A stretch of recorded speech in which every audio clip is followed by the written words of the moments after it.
Assalamualaikum warahmatullahi wabarakatuh. Kami dari kelompok 4 mata kuliah Sistem Informasi Manajemen Universitas Islam Negeri Sunan Ampel, Surabaya.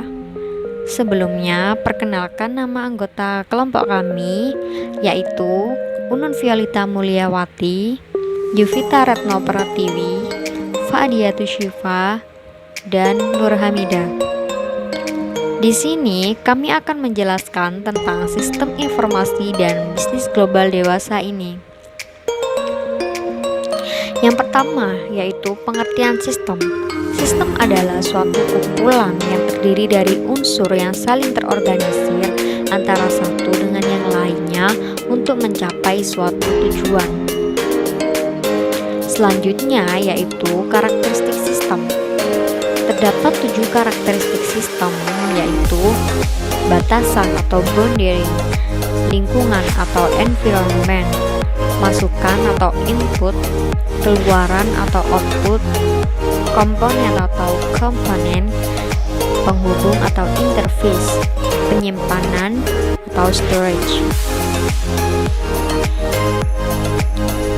Yang pertama,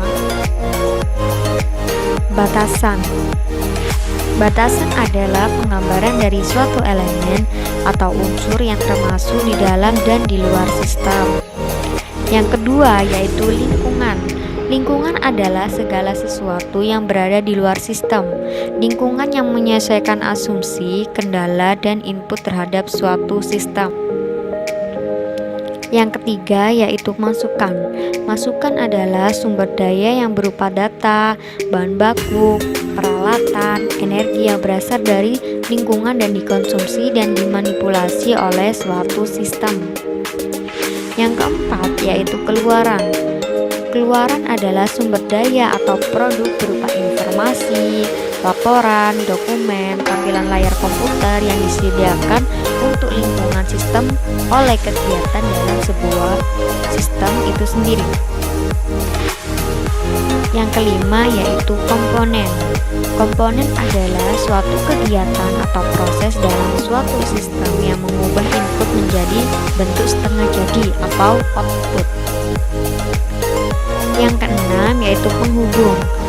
Tempat di mana komponen atau sistem dan lingkungannya saling bertemu dan berinteraksi. Dan yang terakhir yaitu penyimpanan. Penyimpanan adalah area yang digunakan untuk menyimpan sementara dari suatu informasi, energi, dan bahan baku dan lain sebagainya. Selanjutnya yaitu pengertian sistem informasi. Sistem informasi adalah suatu sistem yang dibuat oleh manusia yang terdiri atas komponen-komponen dalam organisasi untuk mencapai suatu tujuan, yaitu menyajikan informasi. Selanjutnya yaitu manfaat sistem informasi. Nah, sistem informasi memiliki banyak sekali manfaat. Di antaranya yaitu yang pertama, bagi suatu organisasi. Sistem informasi itu digunakan untuk mengelola transaksi, mengurangi biaya, dan menghasilkan pendapatan sebagai salah satu produk atau pelayanan. Yang kedua yaitu manfaat bagi suatu bank. Sistem informasi digunakan untuk mengelola cek nasabah dan membuat berbagai laporan rekening koran dan transaksi yang terjadi. Dan yang ketiga yaitu manfaat bagi suatu perusahaan. Di sini sistem informasi digunakan untuk mempertahankan persediaan pada tingkat paling rendah agar konsisten dengan jenis barang yang tersedia. Selanjutnya yaitu komponen sistem informasi. Komponen sistem informasi terbagi menjadi 3, yakni mesin, data, dan manusia. Mesin merupakan alat pembantu manusia untuk mengelola data yang dapat berupa perangkat keras maupun lunak. Sedangkan data adalah kumpulan berbagai macam informasi, dan manusia sendiri merupakan pengelola data tersebut.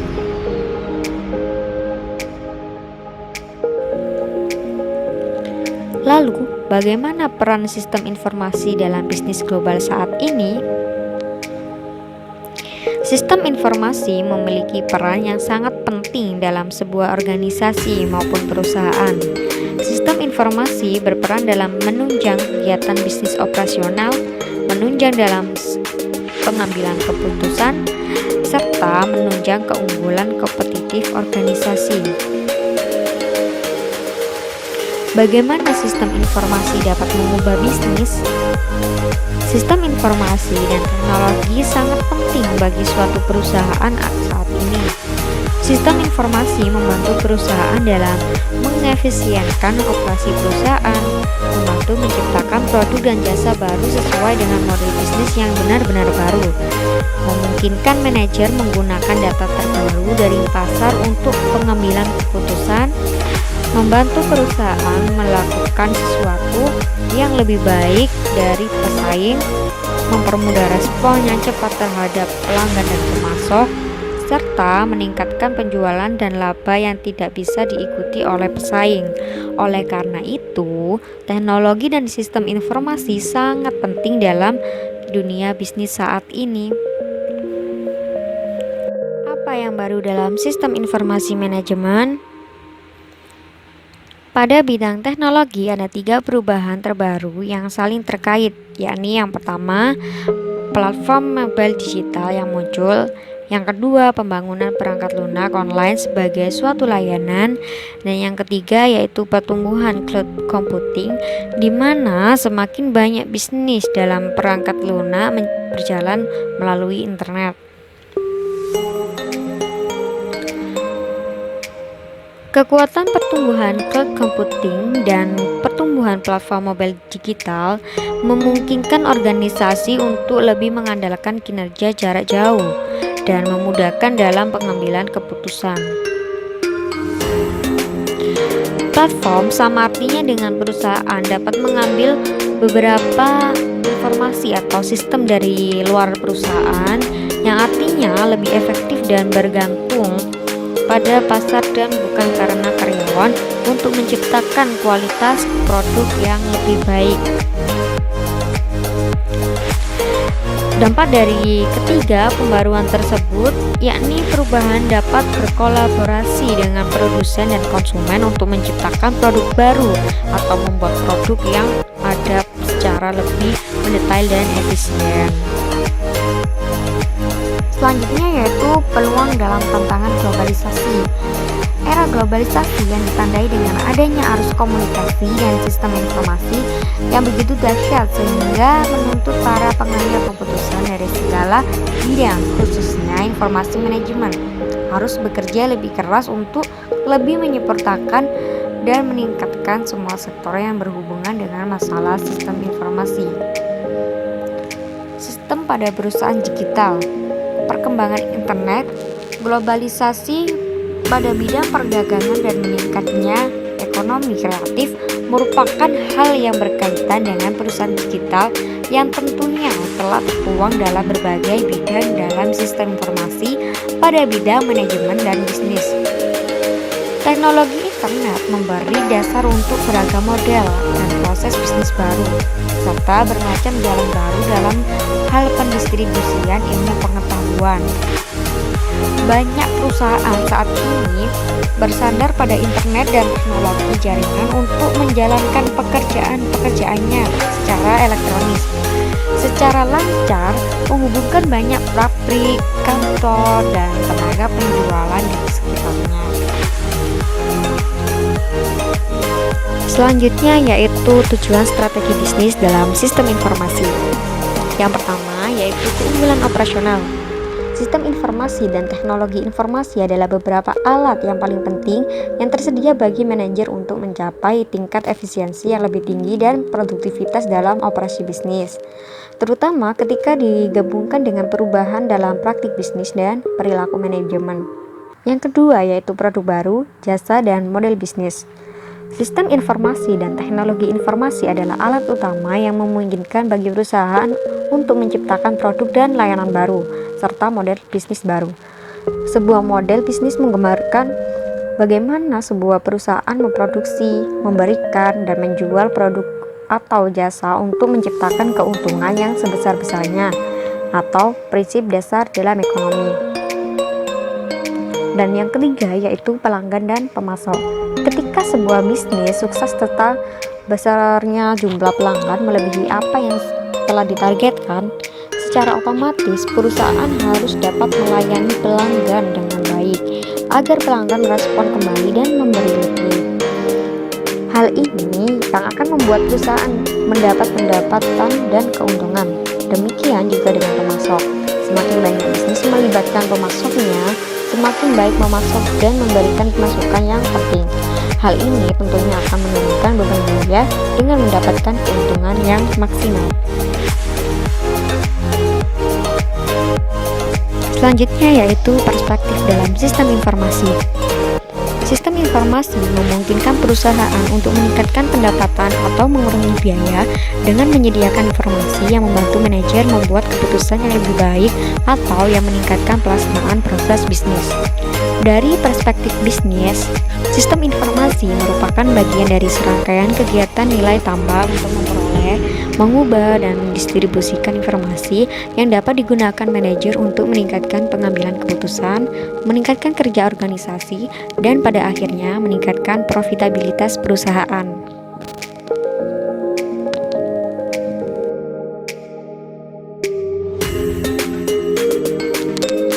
Selanjutnya yaitu bisnis global. Kegiatan bisnis global dimulai pada awal-awal tahun Masehi, namun mulai menonjol pada zaman kekuasaan Romawi. Saat itu, kota Roma berfungsi sebagai pusat perdagangan antar negara dikarenakan mobilitas pedagang dan masyarakat yang aktif. Lautan Tengah terlindung dari bajak laut, jalan darat mulai terbuka dan mulai tumbuhnya bank atau lembaga keuangan. Bisnis global adalah kegiatan bisnis yang melampaui dan melewati batas-batas sebuah negara, serta terkoneksi sedunia pada level kultural, politik, dan ekonomi dengan menghilangkan hambatan-hambatan komunikasi dan perdagangan. Dengan adanya bisnis global membuat perekonomian sedunia menjadi sistem tunggal yang saling bergantung satu dengan yang lainnya. Karakteristik bisnis global. Bisnis global memiliki beberapa karakteristik, yaitu yang pertama, dilakukan oleh penduduk suatu negara dengan penduduk negara lain atas dasar kesepakatan bersama. Yang kedua yaitu pembeli dan penjual terpisah atas batas-batas negara. Yang ketiga, barang yang dikirim dari suatu negara ke negara lainnya harus mengikuti dan memenuhi persyaratan peraturan pabean yang berlaku di masing-masing negara. Yang keempat yaitu bisnis global terjadi karena ada perbedaan keunggulan-keunggulan, yaitu keunggulan absolut, keunggulan kooperatif, dan keunggulan bersaing nasional. Dan yang terakhir yaitu antara negara yang satu dengan yang lainnya terdapat perbedaan dalam bahasa, mata uang, hukum, dan lain sebagainya.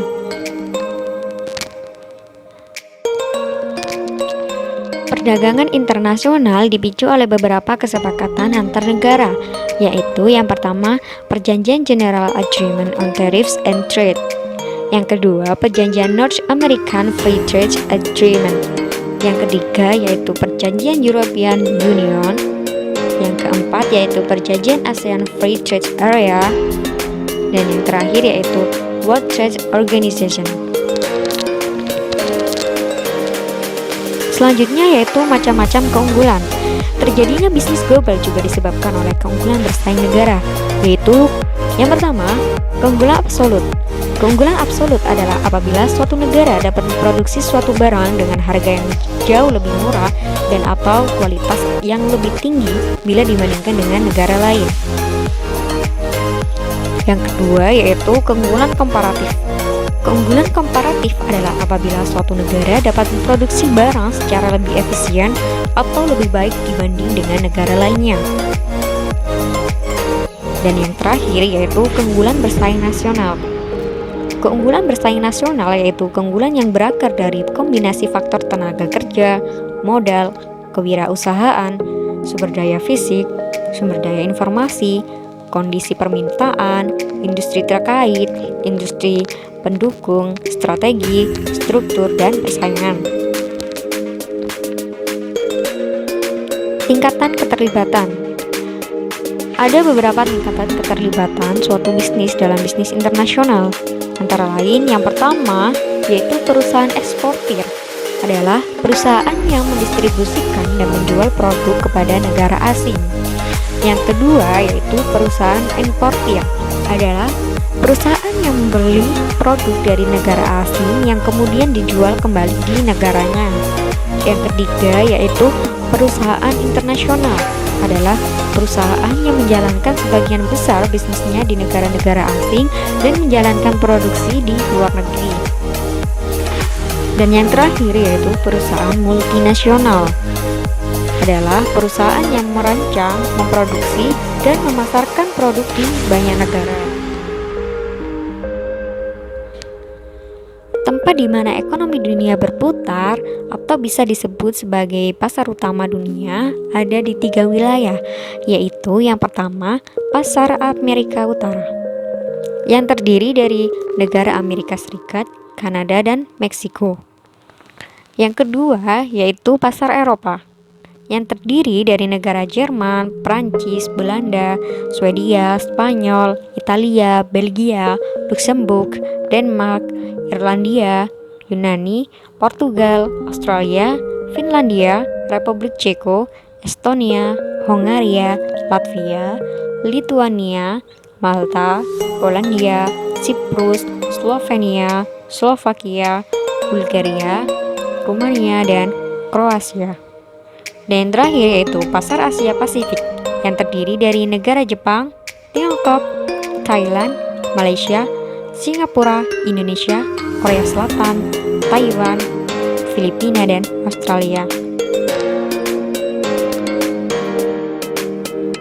Manfaat bisnis global. Bisnis global memiliki beberapa manfaat, yaitu memperoleh barang dan jasa yang tidak dapat diproduksi di dalam negeri, memperoleh keuntungan dari spesialisasi, memperluas pasar industri dalam negeri, dan yang terakhir yaitu transfer teknologi modern dan meningkatkan produktivitas. Selain memiliki beberapa manfaat yang telah disebutkan, bisnis global juga tentunya memiliki beberapa hambatan, yaitu yang pertama, hambatan tarif. Contohnya, pajak impor, pajak ekspor, dan lain sebagainya. Dan yang kedua yaitu hambatan non-tarif. Contohnya, pembatasan spesifik atas perdagangan cukai dan prosedur masuk administratif standar yang termasuk kesehatan, keamanan, kualitas, partisipasi pemerintah dalam perdagangan atau kebijakan, dan lain sebagainya. Yang terakhir yaitu studi kasus. Di sini kami mengambil studi kasus sistem informasi manajemen pada perusahaan transportasi berbasis aplikasi, yaitu Gojek. Gojek merupakan perusahaan penyedia jasa layanan transportasi luar yang saat ini telah memimpin revolusi industri transportasi ojek di sebagian besar wilayah di Indonesia. PT Gojek Indonesia pertama kali didirikan oleh Nadiem Makarim pada tahun 2010. Gojek bermitra dengan para pengendara ojek dan telah menjadi solusi utama dalam pengiriman barang, pesantar makanan, berbelanja, maupun bepergian di tengah kemacetan. Seiring berjalannya waktu, Gojek terus berevolusi tidak hanya menawarkan jasa transportasi saja, melainkan berbagai macam layanan diantaranya yaitu jasa kurir, jasa transportasi, jasa delivery makanan, dan jasa belanja dengan nominal di bawah 1 juta rupiah. Gojek dapat dipesan melalui Gojek App yang bisa diunduh melalui Play Store maupun App Store. Dengan aplikasi Gojek, para pengemudi tidak perlu menunggu lama pelanggan dan membuang waktu di pangkalan. Aplikasi Gojek melakukan sentralisasi pemesanan dan membagikan ke para pengemudi yang dekat dengan lokasi pelanggan. Nah, ini tuh seperti sistem pemesanan taksi. Hal ini menyebabkan waktu tunggu pengemudi menjadi sedikit sekali, sehingga para pengemudi Gojek lebih efektif dan efisien dalam melakukan pekerjaannya. Dalam waktu 1 bulan, aplikasi ini sudah berhasil mencapai 150.000 download dengan ranting 4,4 dari 5 bintang. Untuk pembayarannya pun memiliki 2 cara, yaitu cash atau menggunakan Gojek Kredit. Nah, Gojek Kredit sendiri yaitu metode pembayaran Gojek yang dibuat cashless dan dapat digunakan untuk membayar semua layanan. Gojek berharap dengan hadirnya layanan ini dapat menyerap banyak tenaga kerja. Melihat kondisi di tanah air ini, banyak para penganggur yang memiliki keahlian namun sulit mencari pekerjaan. Dengan layanan ini, Gojek mencoba untuk berkontribusi dalam menyelesaikan masalah tersebut. Selain itu, Gojek juga mencoba menciptakan style baru dalam menggunakan jasa transportasi. Selanjutnya yaitu Customer Relationship Management atau CRM. Merupakan sebuah teknologi informasi untuk menciptakan cross-functional enterprise system yang di dalamnya mengintegrasikan dan mengotomatisasi proses layanan pelanggan dalam bidang penjualan, pemasaran, dan layanan produk atau jasa yang berkaitan dengan perusahaan.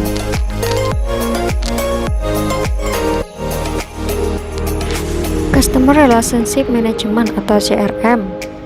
CRM Gojek dilakukan untuk membina dan menjaga hubungan baik antara pelanggan dengan pihak manajemen.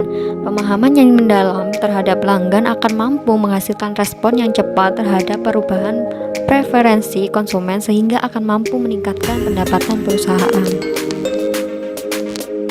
Selanjutnya yaitu sistem pemasaran Gojek. Gojek menerapkan strategi sistem informasi marketing melalui 3 tahapan yang disebut Customer Life Cycle. Tahapan pertama adalah acquire, yaitu mendapatkan pelanggan menggunakan teknik direct marketing yang biasa disebut dengan melakukan promosi secara langsung di sosial media.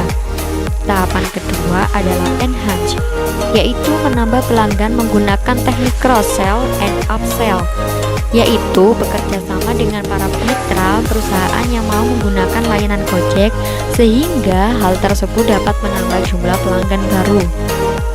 Dan yang tahapan ketiga adalah retain, yaitu mempertahankan pelanggan atau loyal customer menggunakan teknik customer support di mana perusahaan menanggapi setiap keluhan dan keinginan konsumen sehingga perusahaan dapat menciptakan loyal customer.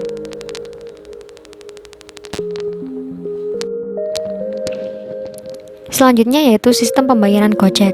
Gojek merupakan perusahaan yang menawarkan jasa pelayanan yang sangat tergantung dengan teknologi internet untuk mengintegrasikan seluruh mitra kerja perusahaan, baik para driver atau pekerja, konsumen, dan juga para stakeholder yang berhubungan dengan kegiatan transaksi.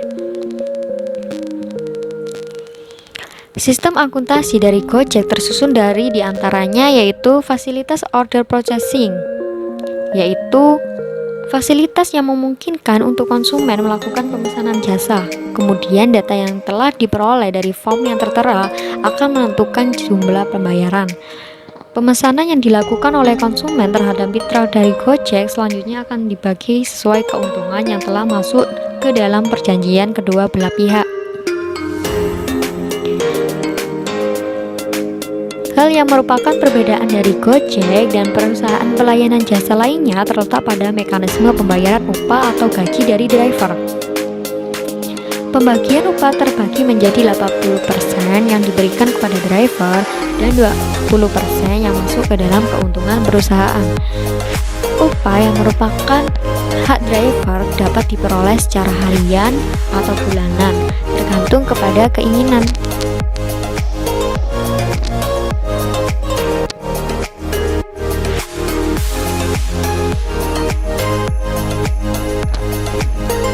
Selanjutnya yaitu sistem routing.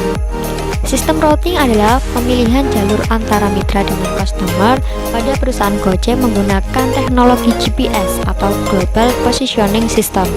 Hal tersebut memberikan benefit pada berbagai pihak baik konsumen, driver, maupun perusahaan. Selanjutnya yaitu sistem rekrutmen. Dalam merekrut karyawan Gojek masih menggunakan cara manual, yakni rekrutmen perusahaan masih dilakukan dengan cara menyeleksi CV para pelamar dan diambil apabila sesuai dengan ketentuan dan persyaratan perusahaan. Setelah karyawan diterima, barulah Gojek membuat Human Resource Management, yaitu sebuah sistem yang terbagi atas staffing, training and development, dan compensation administration. Tahap staffing yang pertama adalah employee records, yaitu proses pencatatan biodata driver yang telah resmi bekerja di Gojek. Data para driver tersebut akan dimasukkan ke dalam database perusahaan. Selanjutnya adalah workplace planning atau scheduling, merupakan program yang terintegrasi antara perusahaan dan driver melalui aplikasi, di mana akan ada jadwal orderan penumpang yang telah masuk dan akan dikirimkan ke aplikasi yang digunakan oleh driver. Dalam tahap training and development, terdapat tahapan. Yang pertama adalah skill assessment, yaitu saat pertama kali driver diterima. Setelah mengikuti pelatihan, mereka akan diberikan tes melalui komputer yang berisi pertanyaan tentang tata cara mengemudi, rambu-rambu lalu lintas, dan sebagainya.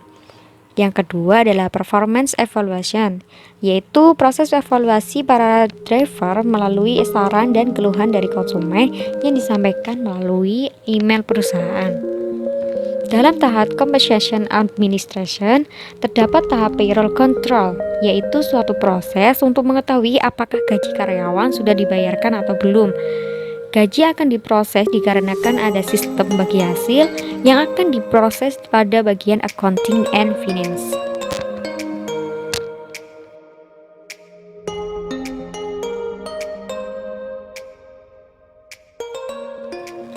Terima kasih atas perhatiannya, semoga bermanfaat. Assalamualaikum warahmatullahi wabarakatuh.